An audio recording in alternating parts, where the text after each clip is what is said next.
Magandang araw sa ating lahat, mga boxing fans saan mang panig ng mundo. Ang bakbakan o labanan na ating tatalakayin ngayon, ito pa sa pagitan ni Raymond Ford at Tomas Matisi. Undercard po sila sa unification title bout ni Jeron Ines ng IBF at Imintas Estanyones ng WBA.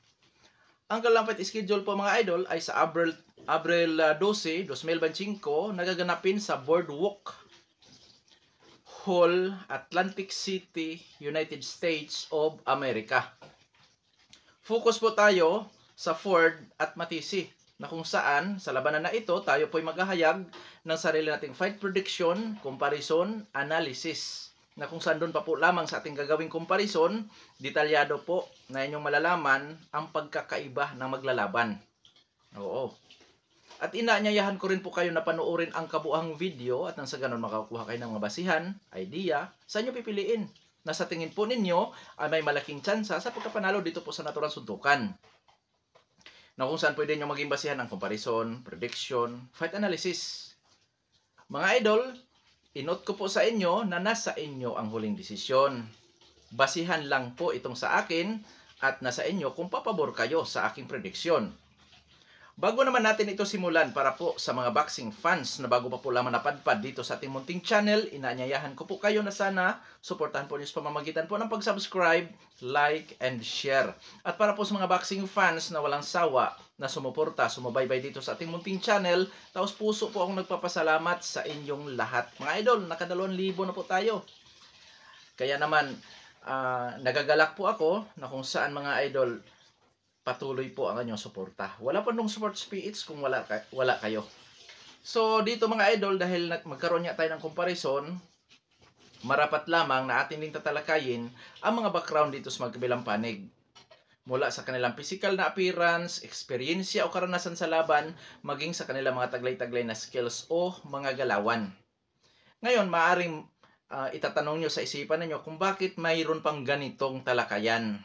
So mga idol, ipaliwanag ko po sa inyo na ang eksperyensya, unahin natin natatalakay ng eksperyensya. Ang eksperyensya kasi mga idol, doon natin makikita kung ano ba ang pinagdadaanan ng isang boksingero o atleta o fighter. Kung sanay ba ito sa mga mabibigat na laban. Kung sanay ba ito makapag-adjust. Kasi pressure po yan. Kung malaking laban, pressure po yan para sa isang atleta. Oo, napipressure po sila kung paano sila makapag-adjust. Sa skills, ganun din. Paano nila i-adjust, paano nila i-solve ang puzzle sa galaw ng kanyang katunggali, ganyan. So, experience siya. Importante po talaga yan. Physical appearance naman, doon natin makikita yung mga kalamangan. Kunyari, lamang sa power yan. Mas bata yan. Kung baga, nasa kanyang prime yan.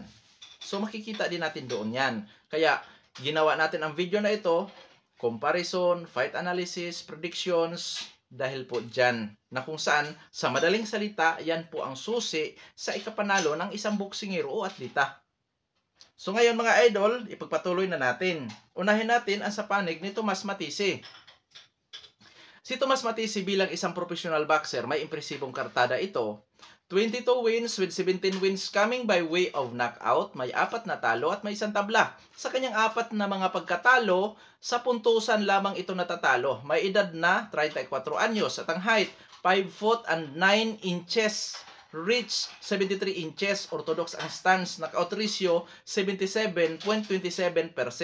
Last fight September 13, 2024 na kung saan nakasagupa nito ang dating world title challenger na si Eduardo Hernandez ng Mexico. Na kung saan talo si Tomas Matisi by 6 round technical decision. Ano bang nangyari? Bakit natalo?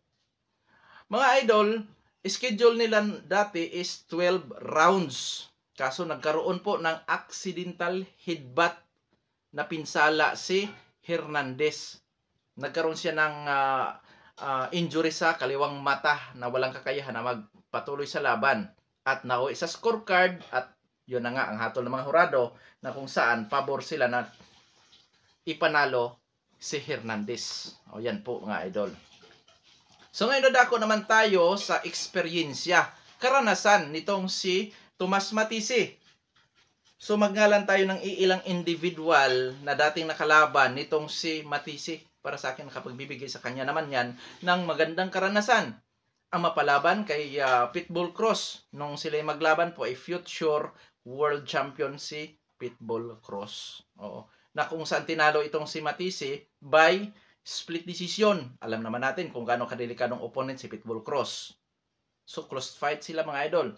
At dito kay Hernandez na kung saan dating world title challenger. Yan po ang karanasan nitong si Tomas Matisi. Skills. Para sa akin, all-around boxer ito. Presyo fighter style, defensive style, counter-punching style, brawler style. At siyempre, dahil all-around boxer, may ibubuga sa teknikalan na labanan.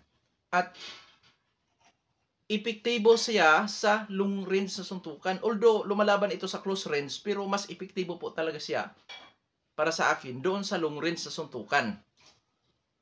Taglay nito ang power, timing at accuracy. Pagdating sa depensa, siyempre lagpas average naman. So maganda ang kanyang depensa mga idol. Lamang may nakita tayong puwang sa kanyang depensa, lalo na kung ito po ay mapasandal sa lubid na kung saan matagal makaalis. Napagtatamaan din po siya dyan sa ganong sitwasyon. Ngunit pagdating sa durability, so mga idol, dyan natin nakikita na ang mga kinalaban nito, katulad ni Eduardo Hernandez, isang knockout artist, isang Pitbull Cross na power puncher, so may tibay. Kasi nga, natatalo lamang siya sa pamamagitan po ng puntusan. Pagka sinasabi naman natin may tibay, ibig sabihin mga idol, hindi sa lahat ng pagkakataon. Nagkataon lamang sa mga laban niya dito sa dalawang binanggit natin na kaya niya saluhin. Oo. So ngayon, sa panig naman ni Raymond Ford. Bilang isang professional boxer, si Raymond Ford po ay may impresibong kartada naman na 16 wins with 8 wins coming by way of knockout, may isang talo at may isang tabla. Sa kanyang nag-iisang talo, sa puntusan lamang ito natatalo. May edad na 26 anyos at ang height 5 foot and 7 inches. Reach 69 inches. South po ang stance, knockout ratio 50%. Last fight, November 9, 2024, nakasagopa si Orlando Gonzalez. Panalo ba yun na most decision si Raymond Ford? Sa kanyang laban kay Orlando Gonzalez mga idol, first time siya sa super featherweight division at yun na rin po ang kanyang comeback fight matapos niyang matalo sa featherweight division kay Nick Ball, which is naagaw ni Nick Ball ang kanyang WBA noon. Oo.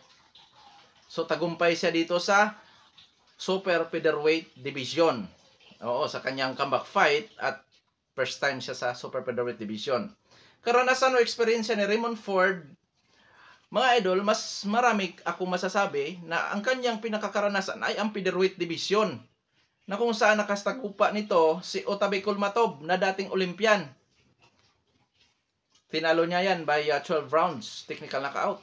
Oo. Nick Ball na isang agresibo na kung saan para sa akin nakapagbibigay sa kanya ng magandang karanasan. At syempre, idagdag ko na rin itong si Orlando Gonzalez kasi hindi po basta-basta ng opponent din si Gonzalez mga idol. Ngayon, dadako naman tayo sa skills ni Ford. Mga idol, bawat laban ito, iba-iba ang galaw. Minsan boxer puncher, minsan technical fighter. So all-around boxer din po itong si Ford. Taglay nito ang liksi, hand speed, timing, accuracy. Epektibo sa long range, epektibo sa mid range, epektibo rin sa close range. Pagdating sa depensa, maganda rin ang depensa nitong si Ford mga idol. Lamang may mga laban ito na kung saan tumatanggap din ng suntok. Oo. So masasabi kong nasa kanya rin po ang nasa kanya kung sa depensa maging mahigpit siya, nasa kanya rin po hindi siya mahigpit sa depensa kasi nga itong tao na ito kung tutuusin maganda ang depensa nito kaso nga lang may pagkakataon na siya po ay gustong makipagsabayan ganun. So sa durability naman si Otabe Kulmatov ay isang knockout artist na kung saan napagtamaan din si Ford, nasasabi kong may tibay ang boksingerong ito. Oo. May tibay. Pagka sinasabing may tibay, inuulit ko, hindi sa lahat ng pagkakataon. Nagkakataon lamang na kaya niya saluhin ang suntok ng kanyang katunggali. So ngayon dadako na tayo sa ating gagawing comparison. Unahin natin sa ranking mga idol ng BoxRec. Dito po sa Super Featherweight Division, rank 7 si Raymond Ford out of 1,966 ka mga boksingero buong mundo na lumalaban sa featherweight division. Samantala, itong si Tomas Matisi ay rank 28, so medyo malayo ang agwat.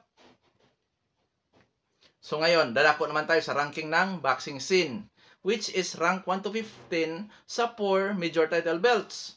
WBC, WBA, IBF at WBO. Si Raymond Ford po ay rank 4 sa WBC, rank 5 sa WBA, rank 6 sa IBF. Samantala itong si Tomas Matisi, mga idol, sa rank 1 to 15, wala ang kanyang pangalan. So advantage yan. Kasi ang ranking tumutukoy sa katayuan ng boksingero. Ngayon, may chance bang manalo itong si Tomas Matisi? Gayong wala siya sa ranking?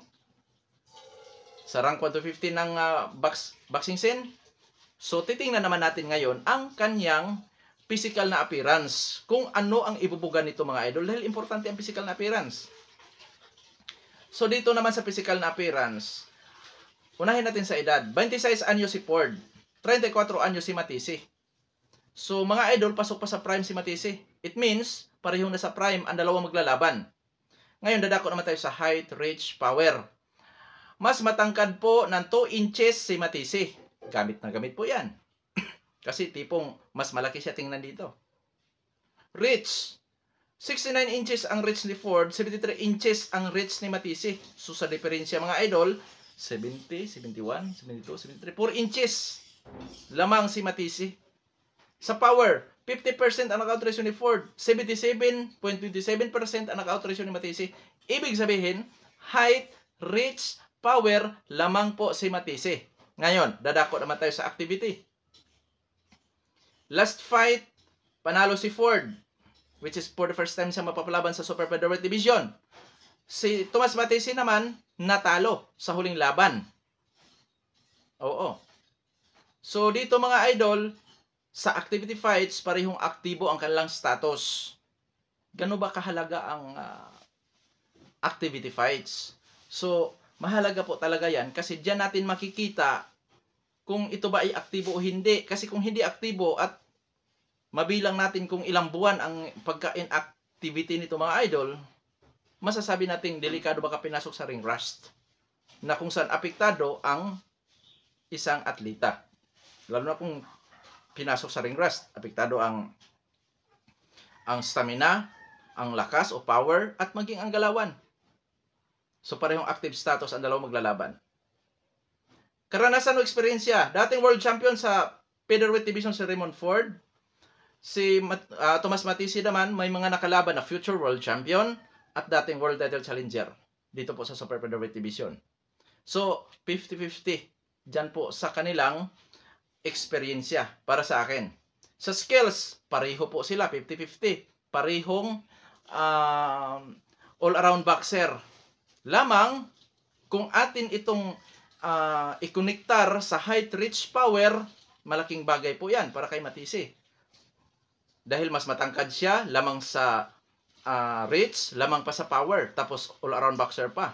Si Raymond Ford naman, dito sa kanyang physical na appearance, logi siya sa height, reach, sa power, pero taglay naman niya ang hand speed, liksi na galawan.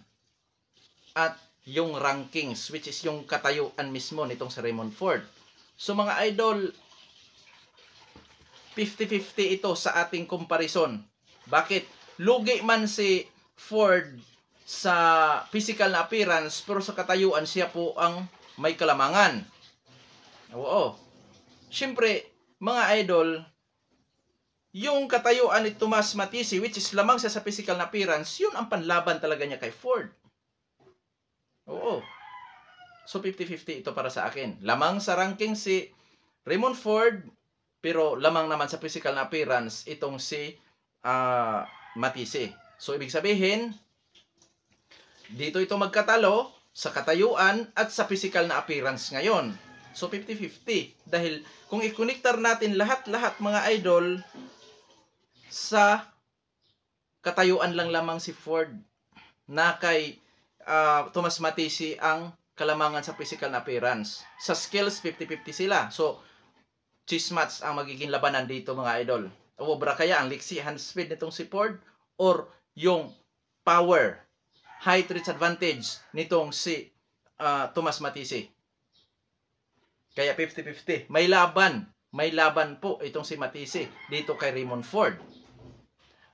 So, inut ko rin po sa inyo na malimit 50-50, talo ako.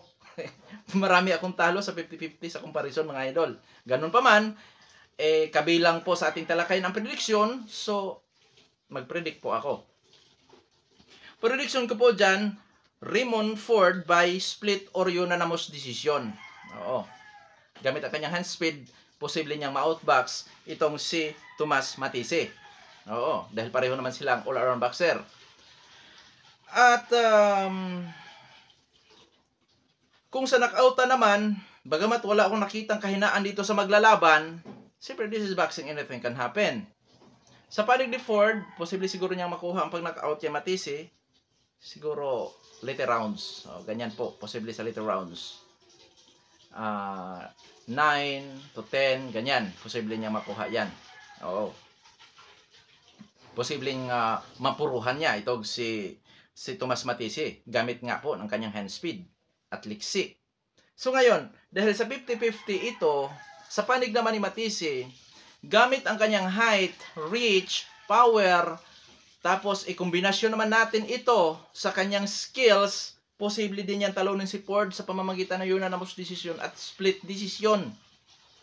Posible niyang maidomina ang laban. Gamit yon, height, reach, power. Posible niyang maidomina ang laban. At syempre mga idol, dahil sa yun nga, wala naman tayong nakitang kahinaan ni Ford. So, yun. Posibleng matalo si Ford din sa pamamagitan ng puntusan. At syempre, additional, dahil mataas ang knockout ratio nitong si Matisi, which is, siya po ay considered as a knockout artist na may knockout ratio na 77.27%. So, delikado din si Ford na ma-knockout dyan. Oo.